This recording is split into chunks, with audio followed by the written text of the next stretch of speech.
चाहूंगा फिर डॉक्टर लिम के लिए एक जोरदार तालीम चाहिए। मैं अंततः अपने बात को यहाँ विराम करते हुए लेकिन अपने जीवन स्टोरी को हम बढ़ाते हुए मैं आगे बात विराम करूंगा। और दीदी पता नहीं कहाँ गई हैं, तो मैं अपने जीवन स्टोरी के बारे में बताना चाहूंगा। आज इतना प्रेशर और इतना कड़वी बात क्यों बोल लेता हूँ। एक छोटी सी जिंदगी है, बहुत ज्यादा जिंदगी बड़ी नहीं है। आप जानते हैं मेरा नाम दिनेश कुमार यादव, मैं मछली शहर जौनपुर से हूँ।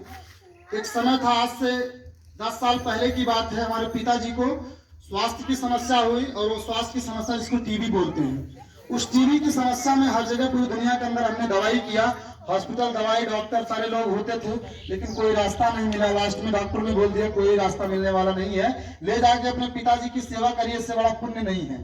डॉक्टर कितना होशियार होते हैं, जब लोग मरे लगे कहने क्यों नहीं कमा, जब जियत रहे तो पैसा ले जाना है कि नहीं। तो बोले कि आप ले जाइए, इनको आराम दीजिए और जांच कराए, अब कुछ होने वाला नहीं है, और आप खिलाइए पिलाइए, जो भी इनकी इच्छा है पूरा करिए, आपको दुआ मिलेगी।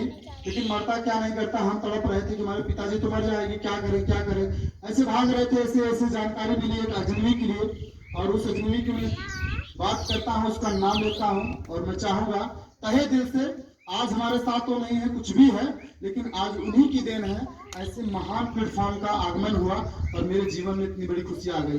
मैं सुरेंद्र गौतम के लिए एक जोरदार ताली चाहता हूँ। जीवन बदलने में उनका बहुत बड़ा योगदान रहा। आज मुझे एक गांव से उठाकर, जिसको कहते हैं अच्छा अहिर, एकदम उस तरह से फटीचर की तरह मैं भी कपड़ा पहनकर घूमता टहलता था। ऐसे गांव के माहौल में रहता था, कोई मतलब कोई सिलसिला नहीं, कोई जिंदगी नहीं, ऐसी जिंदगी काट रहा था, क्योंकि माल नहीं है तो कुछ होने वाला नहीं है। तो पिता के चक्कर में घर बिक गया, परिवार में कर्जा हो गया, सारे भाई लोग कर्जा कर्जा कर्जा कर्जा खत्म हो गए थे। रहने के लिए मकान नहीं था, यार समझ लीजिए, घर भी बिक गया, गाँव भी जो था वो खेत बाड़ी सब गहने रख उठा, खाली पिताजी के दवाई में एक बीमारी की मैं बात कर रहा हूँ। उसी के बीच में इस गैंडरोमा से मुलाकात हुई। सुरेंद्र सर हमको बताए, इसके बारे में जानकारी हुई, और इस जानकारी को लेकर मैं गैंडरोमा को देना शुरू किया पिताजी को।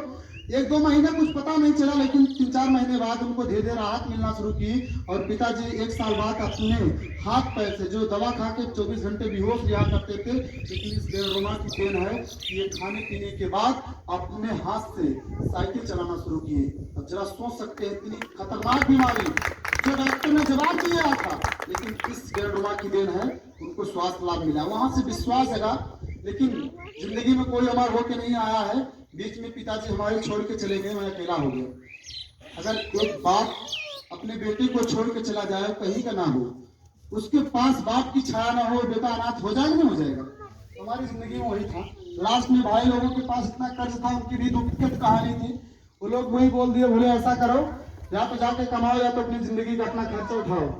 लास्ट में बोल दी शादी ब्याह हम कुछ नहीं कर पाएंगे, अपना जो मर्जी कर लेके भाग जाओ, कर लो, जैसे भी इच्छा करे कर लो, मेरी जिम्मेदारी नहीं है। लेकिन हम भी कुछ सीखे थे जिंदगी में।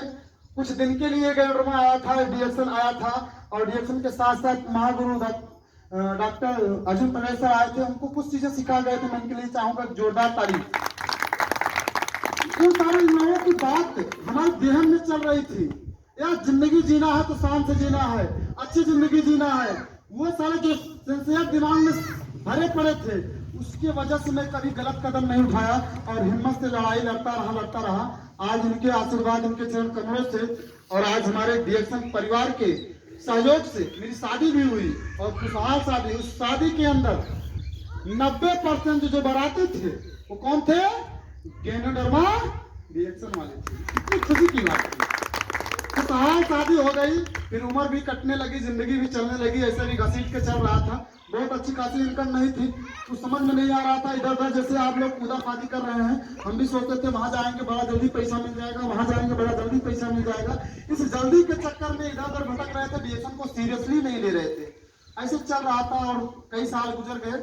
मैडम जी को प्रॉब्लम आ गई, क्योंकि शादी के पहले तो मैं तो चेक किया नहीं था कि प्रॉब्लम क्या है। बच्चेदानी में प्रॉब्लम थी, अंदर भी गाँव थी, बाहर भी बच्चे आते थे, दिक्कत हो जाती थी। ऐसे कई साल जब हुआ, माता जी बोली कि ऐसे काम चलने वाला नहीं, किसके लिए कमाएगा, रहने दे कमाने के लिए, जो तुम्हें बच्चे नहीं होगा कमाएगा किसके लिए। उसका दवाई दारू होने के बाद डॉक्टर का जवाब जो आता है आप जानती हैं, ज्यादा उस पर नहीं जाएंगे।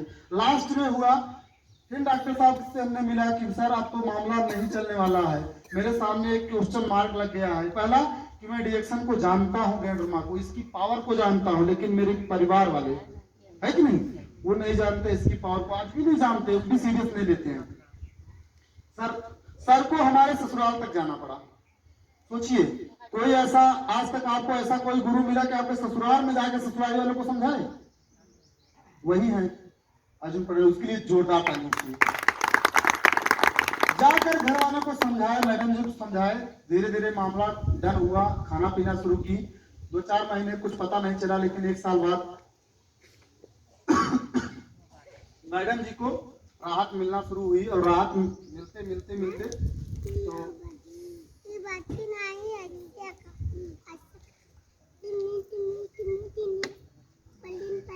बहुत बड़ा बात हो गई ताकि यहाँ तक हरियाली है। तो चलिए, तो वहां से फिर राहत मिलना शुरू किया बच्चेदानी से, जो है कि जब खिलाए 3-4 महीने तो पीरियड का समय ब्लड नहीं आता था, बड़े बड़े मांस आते थे। मैडम जी घबरा गई, भैया क्या खिला रहे हो, हमारी शरीर कट के बाहर आ जाएगी, ऐसा क्या हो रहा है। सर के पास फोन लगाए, बोले टेंशन लेने की जरूरत नहीं, तुमको विश्वास है कि नहीं। हमके सर मुझे तो विश्वास है, लेकिन मैडम जी को विश्वास नहीं हो रहा है, क्या करें। बोले टेंशन मत लो, दो। हम बोल दिए कि अगर खाना है तो खाओ, नाटक फाटक मत करो, नहीं जाके हॉस्पिटल दवाई कराओ या तो कटवाओ, मेरे बस की बात नहीं। लास्ट में माता क्या नहीं करता, हम जब हमारा इतना उनके पास जबान गया तो कहीं चलिए खाएंगे, क्योंकि होते ना पत्नी के ऊपर धोस जमाना, तो वही हम भी किए थे। लेकिन धोस जमाने के बाद आज मुझे खुश नसीब है, 1 साल बाद फिर घर में बच्चा आया, लगातार एक प्रक्रिया चलती रही। इस ग्रैंडमा की बात है, और मैं बहुत सारे लोग यहाँ देखे हैं हमारे बच्चे के, आज 3रा साल लगा हुआ है। आज इस ग्रैंडमा की वजह से मेरे जीवन में बहुत बड़ी खुशी आई, इतनी बड़ी खुशी आई कि मेरे सामने एक बहुत बड़ा क्वेश्चन मार्क लग गया था कि मैं किसके लिए काम करूं। मेरे पास कोई है ही नहीं, मैं पत्नी क्या करूंगा, क्या काम आऊं। लेकिन आज मेरे पास एक बच्चा भी है, वो किसकी वजह से, इस ग्रैंडमा की वजह से। उसका नाम कैनो बेबी रखा गया। बहुत सारे लोग बहुत बड़े नाम से बुलाते हैं, तमाम उसके कई नाम रखे गए हैं। हमारी टीम वाले, हमारे बाहर वाले बहुत लोग उसको प्यार करते हैं। और वहीं से मेरी जिंदगी में बहुत बड़ा ट्रांसफॉर्म आया, और वहीं से मैं फिर से मेरे दिमाग में फिर फितरत आई, क्योंकि मैं भी लालची था, पैसे के लिए भाग रहा था, इधर उधर कूद रहा था, इस कंपनी में उस कंपनी में, बहुत सारी कंपनी में मैंने जॉब किया। और यहाँ तक मैं आपको बता दूं, वहां तक आप लोग काम सोचे नहीं होंगे, वहां तक मैंने किया सोडा बेचने का, जो गाँव में सोडा बेचते हैं ना, वो भी मैं बेचा हूँ। जरा सोच लीजिए।